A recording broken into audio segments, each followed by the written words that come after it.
आज बात करते हैं सनातनियों के सबसे बड़े महापर्व की, महाशिवरात्रि की। महाशिवरात्रि एक ऐसा पर्व जिस दिन शायद सारे सनातनी शिवलिंगों का जलाभिषेक करते हैं और मनवांछित फल की कामना करते हैं। लेकिन क्या आप जानते हैं, शिवरात्रि एक साल के 12 महीनों में 12 बार आती है। अगर हम देखें तो हमारा साल चैत से शुरू होता है। चैत, बैसाख, जेठ, आषाढ़, श्रावण, भादो, और हर महीना 30-30 दिन में विभाजित होता है। इन महीनों में आपके जो विभाजन होता है वहां पर क्या होते हैं, 15-15 दिन के शुक्ल पक्ष और 15 दिन का कृष्ण पक्ष। शुक्ल पक्ष जब चंद्रमा बढ़ता है और पूर्णिमा आ जाती है 15 दिन का, और उसके बाद कृष्ण पक्ष, कृष्ण काला है तो याद करेंगे वहां अमावस्या बढ़ने लग जाती है और 15 दिन में अमावस्या आती है। लेकिन जब हम अमावस्या को देखते हैं तो अमावस्या से पहले दिन, मतलब 15वें से पहले दिन आती है चतुर्दशी, और चतुर्दशी को होती है शिवरात्रि। हर माह की शिवरात्रि चतुर्दशी को होती है। लेकिन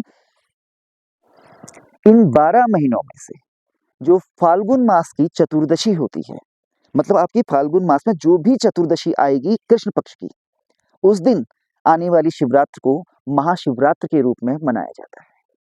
महाशिवरात्रि कहीं कहीं पर को एक कथाएं हैं जो हम बचपन से सुनते आए हैं कि इस दिन शिव पार्वती का मिलन हुआ था, शिव शक्ति का मिलन हुआ था, और यह दिन अघोरियों के लिए या आपके शिव भक्तों के लिए जागरण की रात होती है, तप की रात होती है।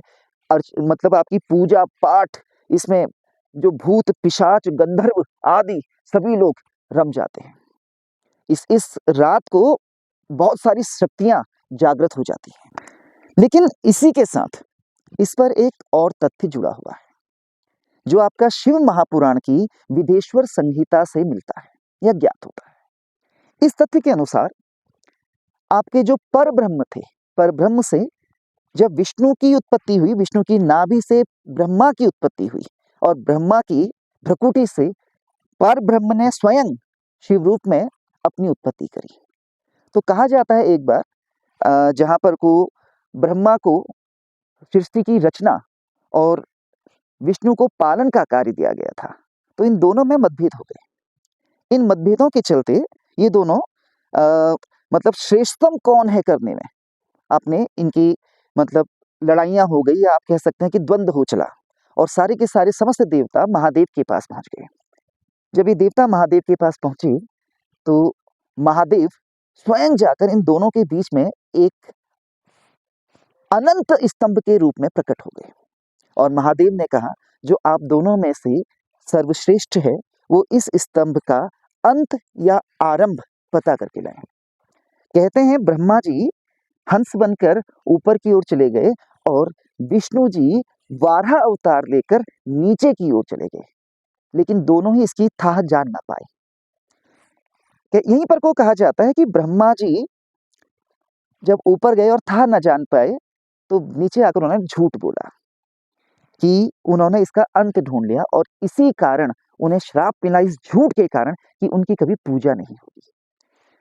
और विष्णु जिन्होंने खुद स्वीकार कर लिया कि हाँ मैं आपकी था नहीं जान पाया, तो तब जाकर शिवजी ने उन्हें मुहूर्त रूप में या अपने वास्तविक रूप में दर्शन दिए, और उसके बाद ब्रह्मा विष्णु खुद स्वयं को जान पड़े कि हम सब में श्रेष्ठ तो महादेव हैं।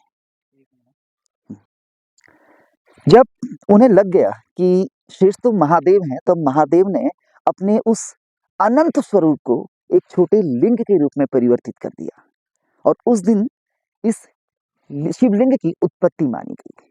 और वहीं पर को सबसे पहले जो उसके साधक बने वो थे स्वयं विष्णु और ब्रह्मा। इन दोनों ने उस शिवलिंग पर पूजा पाठ करी, जल चढ़ाया, और यहीं पर से शिव के दो रूप प्राप्त हुए, एक निराकार रूप, एक साकार रूप। निराकार रूप लिंग रूप है, और साकार रूप जिसको आप देखते हैं, जिसके गले में मुंड माला, रुंड माला और शेष नाग धारित है, जिसके सिर पे स्वयं चंद्रमा है और जहाँ उसकी जटाओं से बही हुई गंगा अपनी जल को प्रवाहित करती है। तो ये उनके साकार रूप हैं। और निराकार रूप, जितने छोटे बड़े शिवलिंग हैं वो सब निराकार हैं। और ये कहा जाता है कि शिवरात्रि के दिन, किसी भी शिवरात्रि के दिन, 12 महीनों की 12 शिवरात्रियों के दिन इन निराकार शिव रूपों में या शिवलिंगों में शिव स्वयं विद्यमान रहते हैं। यह जो भी घटना आपको बताई गई, कहा जाता है कि ये घटना आपकी चतुर्दशी की रात हुई थी, कृष्ण पक्ष की चतुर्दशी की रात, और उसी रात को शिवरात्रि कहा जाता है। संयोगवश बहुत सारी पुस्तकों के अनुसार इस शिवरात्रि को ही शिव पार्वती शिव शक्ति का मिलन हुआ, और यही वो शिवरात्रि है जब शिव ने विषपान किया सारे देवताओं को बचाने के लिए। शिव पार्वती का मिलन भी देवताओं की सुरक्षा के लिए ही हुआ था, क्योंकि उनसे उत्पन्न होने वाला पुत्र ही देवताओं की रक्षा करने में सक्षम था। तो शिवरात्रि, इसकी कहानियां बहुत हैं, लेकिन ये रात एक ही है, और यही रात वो रात है जो रिद्धि की है, जो सिद्ध की है, जो तप की रात है। तो आप सभी को आगामी समस्त शिवरात्रों की ढेरों ढेर बधाइयां।